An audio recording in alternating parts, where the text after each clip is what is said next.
So they're going to have to rebuild a temple. There's no temple in Jerusalem for the Jewish people.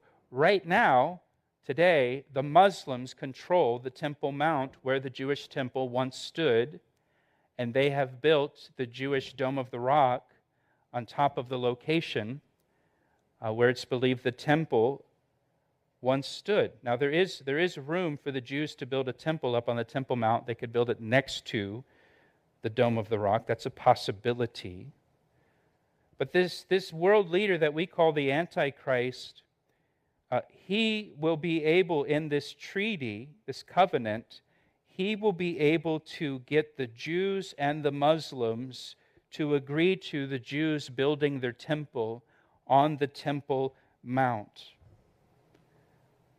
Now, you've seen the recent violence in Israel between the Israelis and the Palestinians. Somehow this Antichrist, this leader, this politician, will get all of the players involved to the negotiating table, and he will hammer out an agreement that allows the Jews to rebuild their temple and start their sacrifices again. Now, the Jews have not had a temple since 70 A.D., almost 2,000 years. The Jews have been without a temple or the ability to make sacrifices or offerings to keep the law of Moses for almost 2,000 years. But when this Antichrist comes on the scene, this world leader, this politician, he's going to have the ability to get all these different opposing groups to agree to this, to allow the Jews to rebuild their temple. Now, and you may think, well, do the Jews even want their temple rebuilt? Yes, they do. Many Orthodox Jews today desire to have a temple so they can start the offerings again, the sacrifices as prescribed in the law of Moses. In Jerusalem, there's a place you can go to in the old city called the Temple Institute. It's run by Orthodox Jews, and they've already built all of the furniture, all of the utensils that will be used in the next temple. They've already begun cutting the stones for the next temple.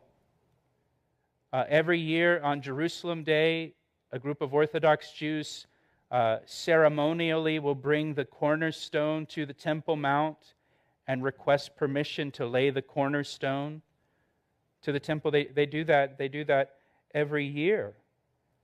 If you visit the Temple Institute today in Jerusalem, the Jews that work there will tell you they have already begun rebuilding the temple because they've already started making all of the utensils and all of the furniture and started cutting the stones. So in their minds, they've already started the process of rebuilding the temple. They're just waiting for a politician who's going to come along and make it a reality for them by getting them the permission they need to go up on the Temple Mount and build their temple.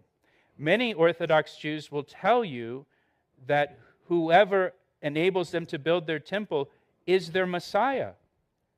And that's how they're going to know the Messiah when he comes, is because he will allow them to rebuild their temple. Well, verse 27 indicates that it's actually the Antichrist who will allow them to rebuild the temple as part of this 7-year covenant. Now, I have a few pictures for you just so you could get an idea. This is the lampstand.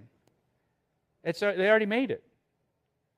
This is in Jerusalem on display. You can see a person walking in the background just to give you an idea of how large it is. They've already made everything that's going to go into the temple once it's rebuilt. You can bring up the next picture for me. Now, this is from 2018. This is the U.S. ambassador to Israel, and he was in Israel at a ceremony, and at this ceremony, he was presented with an aerial shot of Jerusalem. And if you bring up the next picture, the aerial shot actually has the temple sitting on the Temple Mount without the Dome of the Rock there. And this created a great controversy because it was public and it was covered by the news. Obviously, photos were taken with the U.S. ambassador to Israel receiving this photograph that the Dome of the Rock has been photoshopped out and a temple has been photoshopped in So again, this is just to show you that there are people, Jews, who greatly desire to have a temple built on the Temple Mount, that this is what they want. And they're looking for a leader who is going to provide that for them, just as verse 27 here indicates the Antichrist will, as he makes this covenant, this 7-year covenant. But look at verse 27 again. We're told that in the middle of the week, or in the middle of the 7 years, so he establishes this 7-year covenant, the Jews can start making sacrifices again.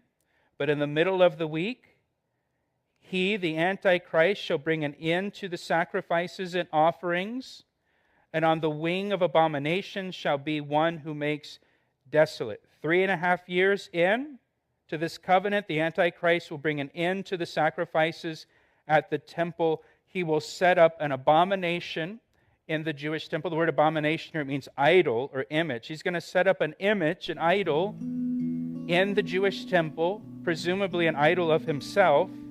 And the Antichrist will declare himself to be God and demand that the Jewish people worship him.